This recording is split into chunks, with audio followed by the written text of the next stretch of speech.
Iya, terima kasih Mbak, saya diundang. Dan kalau pengalaman saya ya, dalam ingatan saya memang guru terbaik bagi saya memang waktu itu guru yang paling bisa dikatakan paling keras, paling cerewet, paling banyak kasih PR, ya kan? Tapi berani Pak marahin Pak Prabowo waktu itu gurunya. Ya berani. Kalau sekarang masih berani nggak ya? Dan ternyata setelah saya keluar dari sekolah dan menjalankan karir saya baru sadar justru guru-guru saya yang paling cerewet, yang paling banyak kasih PR, yang paling ngejar-ngejar kita itu sebetulnya yang menjadikan kita berhasil. Betul. Ternyata jadi, itu bentuk kepedulian gitu ya Pak Prabowo ya. Cerewetnya itu bentuk peduli. Jadi peduli dan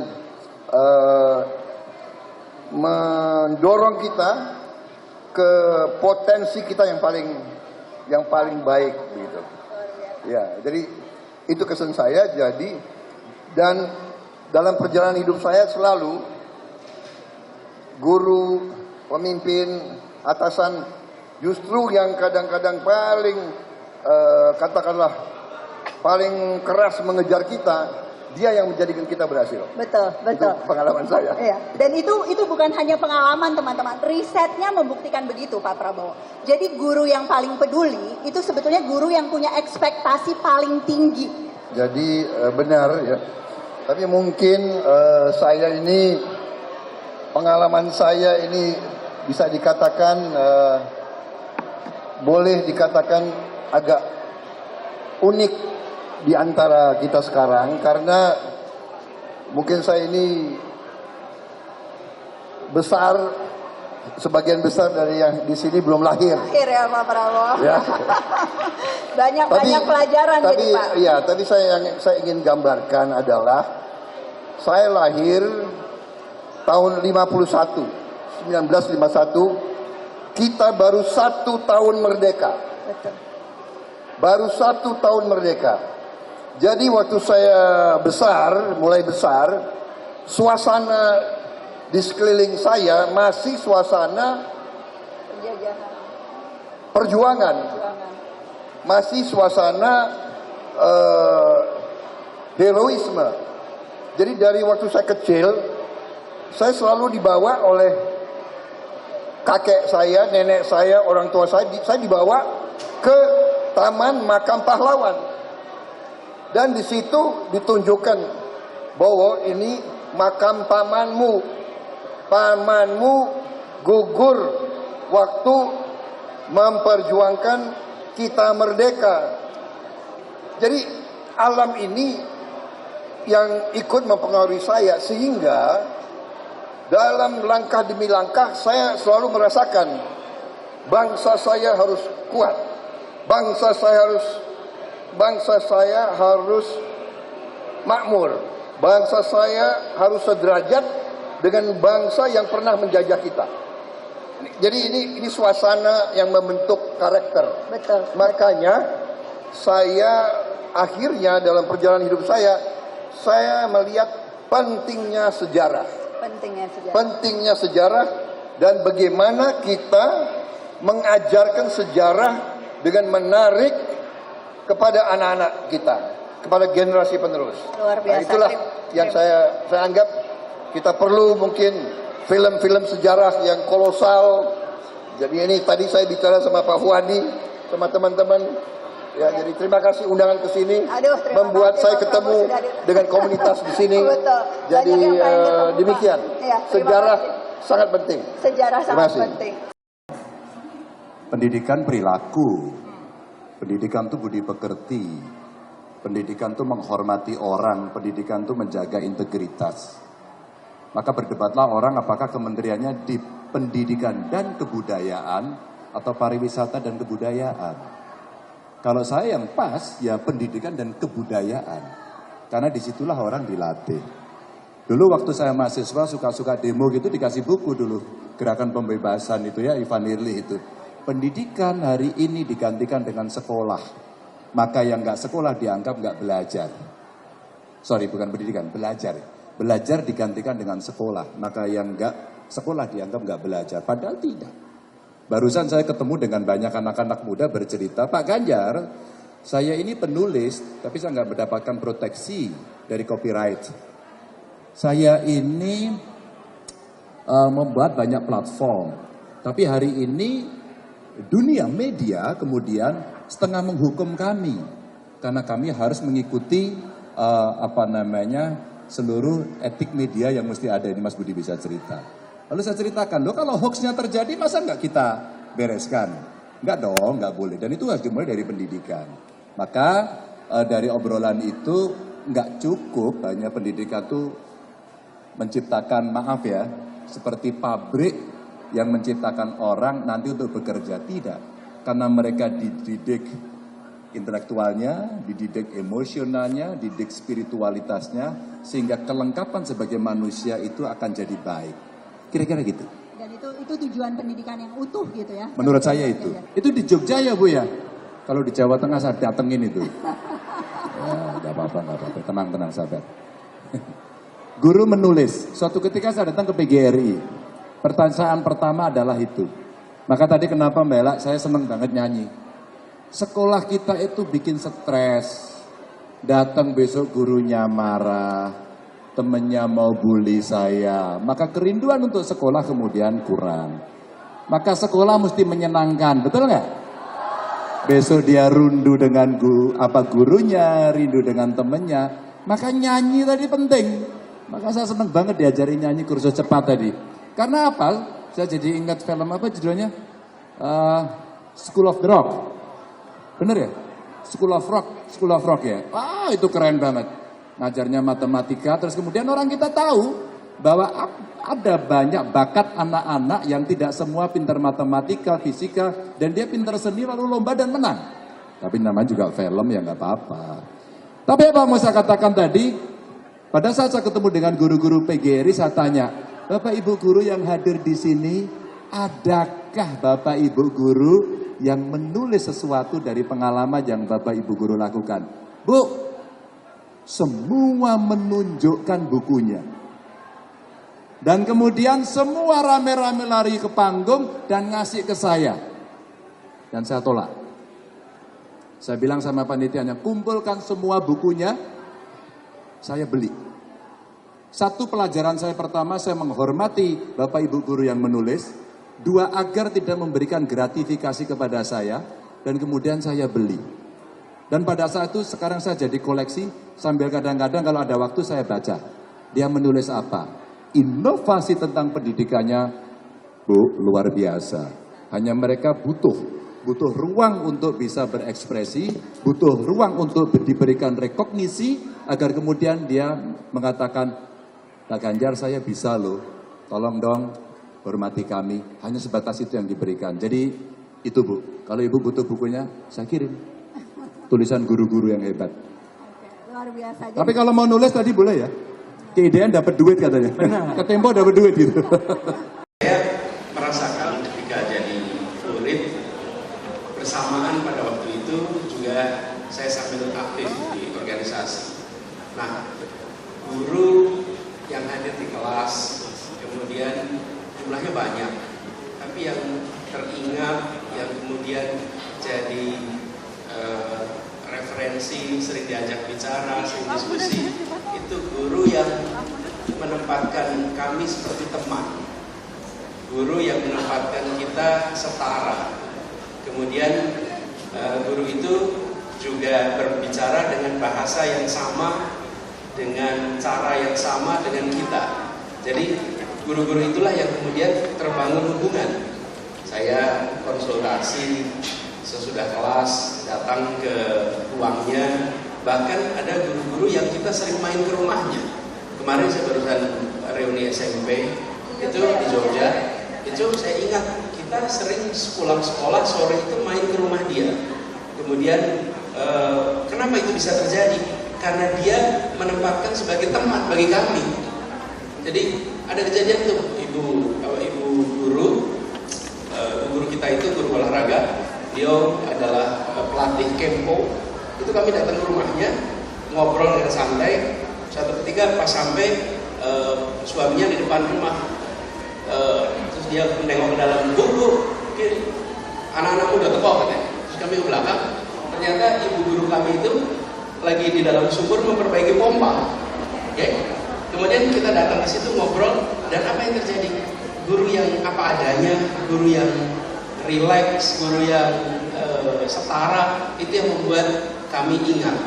Jadi barangkali kalau kita menempatkan diri sekarang nih, saya sebagai guru, maka nomor satu ya harus menempatkan setara, sejajar dengan murid-murid.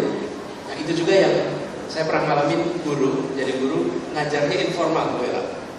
Jadi bukan ngajar kelas, ngajar kursus dan bukan murid biasa, tapi karyawan. Jadi di Jogja itu banyak turis, karyawan toko, satpam pada bikin kursus bahasa Inggris, lalu saya jadi guru bahasa Inggris waktu itu setiap pagi. Nah interaksinya itu saya belajar dari, kalau guru saya dulu setara, sejajar, ngobrol santai, maka ketika jadi guru juga harus begitu. Kira-kira gitu refleksi. Banyak nih Mas Anies di sini penggerak pendidikan, komunitas dan organisasi yang fokusnya mengajar bahasa Inggris. Nanti mungkin bisa dapat pengalamannya Mas Anies juga. Oh, ada pengalaman unik tuh. Apa tuh? Saya ngajarkan satpam, karyawan toko, terus mereka tanya, ada yang tanya gini, Mas, bahasa Inggrisnya unyeng-unyeng itu apa Mas? Coba kita mungkin di sini ada yang tahu Bahasa Inggrisnya unyeng-unyeng. Itu pertanyaan itu tahun 91, dan sampai sekarang saya nggak lupa dengan pertanyaan itu. Kenapa ya? Waktu itu juga apa ya? Circle head gitu. Tapi suasana belajar yang relax, yang menyenangkan, itu yang kemudian membuat yang mau belajar semangat, yang punya tugas ngajarin juga semangat. Jadi suasananya yang terbangun. Dan sambil jalan ya Pak, saya merasa guru itu sesungguhnya memang mimpin di kelas, bukan ngajar. Dia sebenarnya memimpin, dan memimpin itu kan paling mudah bila anak-anaknya mau ikut dia.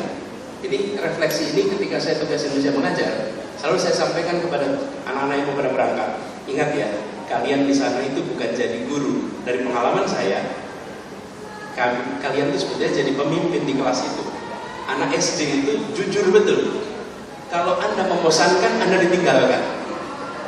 Lain kalau ngobrol di sini nih, membosankan, dilihatin, juga siang berundang jauh-jauh gitu kan, masuk nggak dilihatin gitu.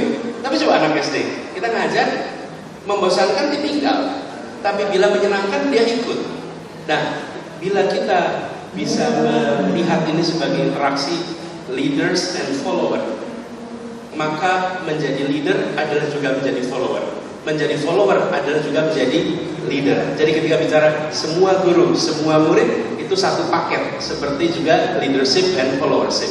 Gurunya terus belajar, muridnya juga sebetulnya mengajarkan sesuatu kepada kita sebagai Mas Anies. Tadi refleksinya lebih pengalaman di setting persekolahan, kemudian juga lembaga pendidikan yang non-formal. Kalau bicara tantangan-tantangan pendidikan yang sebetulnya tidak berkait langsung dengan persekolahan, itu saya tahu Mas Anies banyak memperjuangkan agenda-agenda pendidikan. Tapi ada nggak Mas perubahan-perubahan yang dari dulu diupayakan, dulu sulit, sekarang juga rasanya masih sulit? Kira-kira apa ya? Yang bisa jadi tantangan dan PR yang kita selesaikan bersama-sama? Salah satunya, ada banyak ya, wilayah. Tapi salah satunya adalah pendidikan sebagai gerakan. Sering sekali pendidikan dipandang sebagai program, lalu dimonopoli oleh pemegang kewenangan. Siapa pemegang kewenangan? Pemerintah. Wujudnya dinas, wujudnya kepala sekolah. Lalu dianggap itu adalah wilayahnya pemerintah saja. Sementara kalau pendidikan sebagai gerakan, maka tanggung jawab untuk terlibat di dalam pendidikan itu dimiliki oleh semua, dan pemerintah itu memberikan ruang kepada siapapun yang terlibat dalam kegiatan pendidikan untuk terlibat. Jadi sekolah kita membuka ruang kepada masyarakat untuk datang, untuk terlibat. Pengambilan kebijakan juga melibatkan para pegiat-pegiat pendidikan untuk terlibat.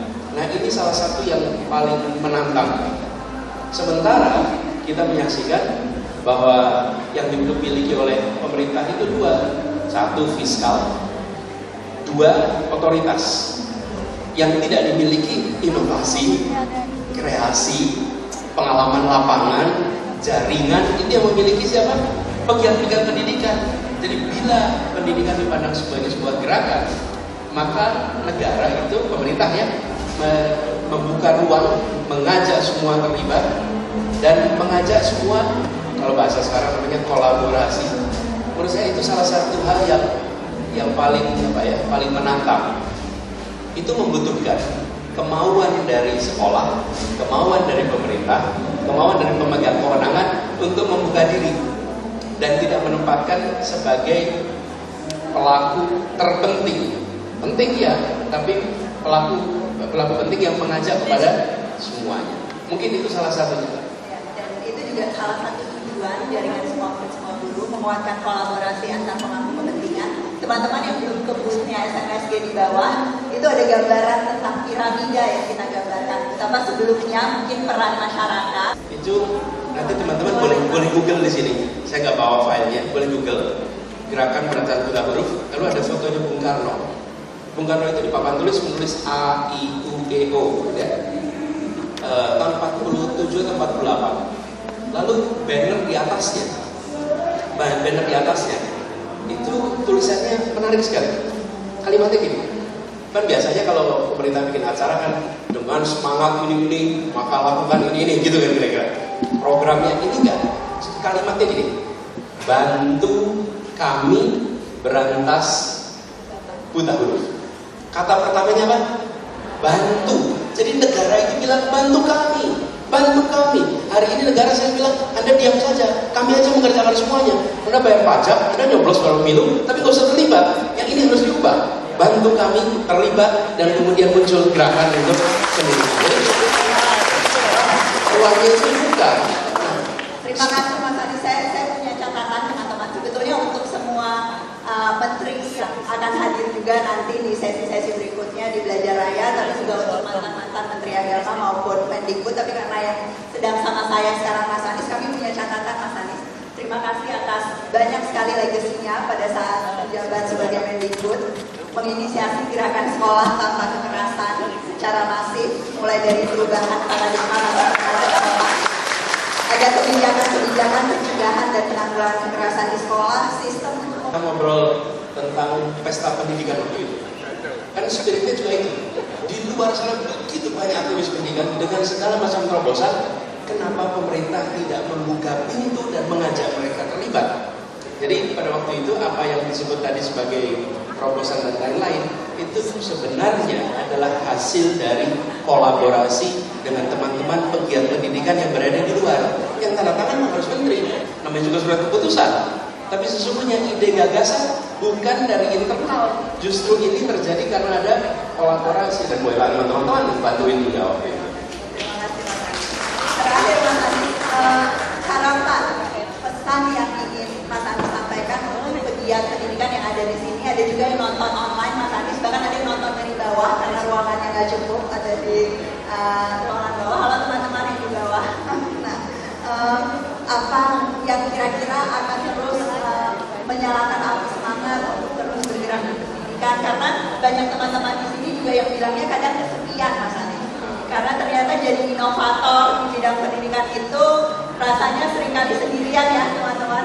Rasanya seringkali sendirian, rasanya seringkali jalannya itu panjang, maraton yang tak berkesudahan dan seterusnya. Ada pesan-pesan khusus Mas Anies? Ya, kita semua peduli pada pendidikan ya di sini. Dan saya rasa setiap orang tua juga peduli pada pendidikan. Karena itu tempatkan setiap kita sebagai guru. Sebagai guru. Guru itu artinya pembelajar. Orang yang mau belajar, yang kemudian belajarnya dipakai juga pada yang lain. Nah, kami berharap guru-guru termasuk para pegiat itu menjadi pribadi yang menginspirasi, selalu mencari kebaruan, selalu menghadirkan sesuatu yang memancing pertanyaan, yang memancing rasa ingin tahu. Jadi posisi pendidik, posisi guru ini menurut saya yang harus kita dorong lebih jauh lagi. Dan kalau kita ingin Indonesia maju, ya pendidikannya harus maju. Dan itu artinya gurunya harus maju. Dan termasuk gurunya juga harus tenang. Tenang itu apa? Ya pendapatannya cukup. Kan kalau nggak cukup ya nggak bisa tenang juga hidupnya. Gitu ya. Dan itu menghormati guru itu kita harus lakukan, bukan hanya dari aspek pekerjaan, tapi keseharian. Bella mungkin ingat Bu, kita dulu bikin program Dikbud dengan Garuda, ada tempat check-in khusus untuk guru, sehingga guru tidak perlu antri. Bahkan kemudian di bengkel-bengkel guru datang tidak perlu antri. Penghormatan kepada guru itu harus kita kembalikan menjadi kebiasaan di masyarakat, yang nanti guru juga secara sebaliknya dia akan punya tanggung jawab. Kami contoh di Jakarta. Di Jakarta itu kalau guru maka dia bebas PBB di Jakarta. Dia nggak bayar pajak bumi dan bangunan. Apa ya? Kenapa? Karena kehadiran dia di situ sudah ikut memberikan kontribusi. Kontribusi dia bukan dalam bentuk bayar pajak, kontribusinya dalam bentuk mendidik, menginspirasi, mencerahkan. Nah, guru inilah menurut saya yang sekarang harus kita kedepankan di Indonesia. Bahwa guru adalah hulu dari kemajuan kita. Guru adalah yang memulai dari apa yang kita rasakan hari ini. Dan menempatkan ini harus dimulai tentu dari pemerintah, tapi juga dari seluruh unsur masyarakat. Jadi saya melihat apabila ada perhatian serius pada pemberian penghargaan kepada guru dari negara maupun dari masyarakat dan menempatkan dalam semua aspek kehidupan masyarakat, rasanya pendidikan akan jadi mainstream lagi di dalam kehidupan sehari-hari kita. Ya, insya Allah mudah-mudahan semakin banyak guru-guru yang menjadi mulia karena bukan hanya pilihan profesinya, tapi juga karya-karya dan dampaknya di masyarakat kita. Terima kasih Mas Anies. Itu janji ya Mas, nanti kapan-kapan saya tanya. Ya. Terima kasih. Saya Ciliria Bella. Saksikan program-program Kompas TV melalui siaran digital, pay TV, dan media streaming lainnya. Kompas TV, independen, terpercaya.